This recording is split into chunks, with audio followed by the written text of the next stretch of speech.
Hello everyone! Good afternoon! Ang nagbabalik, welcome to my vlog. I'm Abel.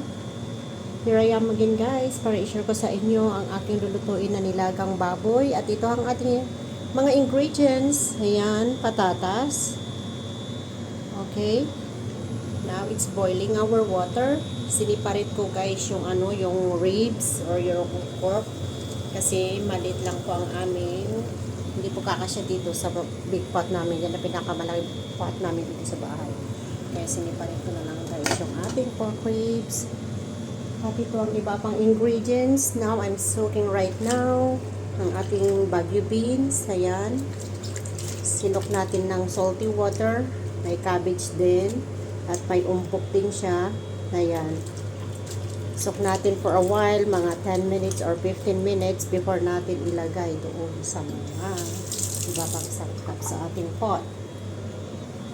Right now, it's boiling, kaya ilagay na natin ang ating patatas. Ayan. Ingat lang sa talsik kasi as in na napakainit.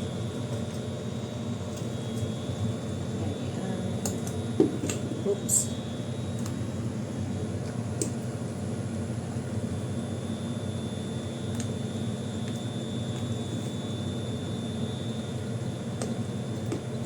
Pwede ko naman na ilagay lahat kaso hindi na ako naglagay ng stand sa ating phone. Kaya ganyan na lang. Dahan-dahan hanggang sa matapos. Ayan, nailagay na natin lahat yung ating patatas. Hindi ko na lang ipinakita. Ayan, nandyan na siya guys. Wait na lang natin na kumulo siya at pakuluan ng 5 minutes or 10 minutes bago natin ilagay ang iba pang sangkap. Takpan natin. Ang ating pork ribs may 8 minutes pa bago 50 minutes. 50 minutes pa na ito pagkatapos ng 8 minutes. 50 minutes na itong nakaboil. I think okay now. Malambot na yung ating ribs. Ayan, malambot na siya kaya okay na yan. Pwede natin turn off the heat. Okay? Okay now.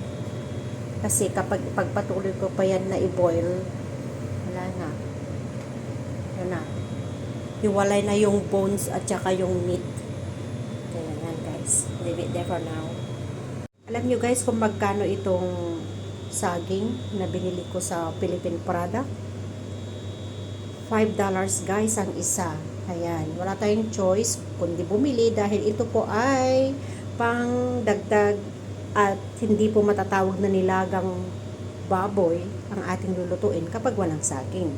Kaya yan guys, $5 ang isa, ibig sabihin pag sa peso i-convert natin sa peso ay 35 pesos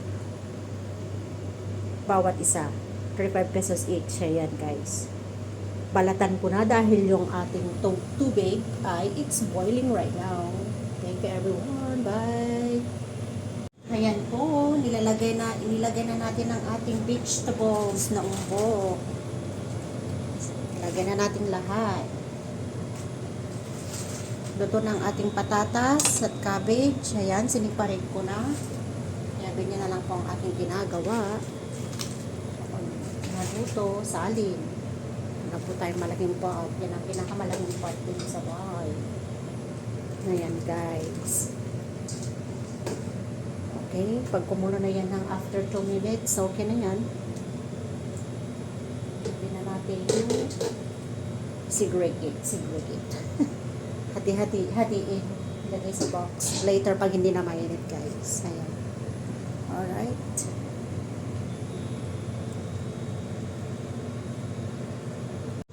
Ayan po, naluto ng ating pork nilaga or nilagang pork. Ayan. Binol ko po yan ng ng 5 minutes altogether. Kasi kung 2 minutes lang, ay kulang po. Kaya, nice na yun guys. O, tignan nyo naman, sabaw-sabaw. Okay na po yan. Thank you everyone for watching. Hintayin na lang natin na hindi na mainit bago natin isalin sa ating boxes. Ayan. Ayan, ang ating pork. Alright. God bless everyone. Have a nice day. Bye. See you tomorrow. Ang ingredients po sa ating nilagang baboy, may paminta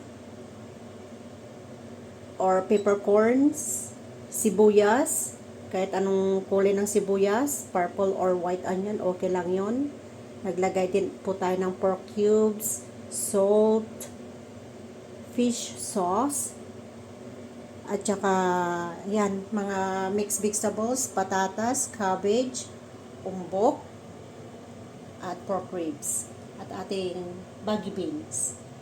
Ayan lang ating ingredients sa ating pork nilaga or nilagang pork. Ayan.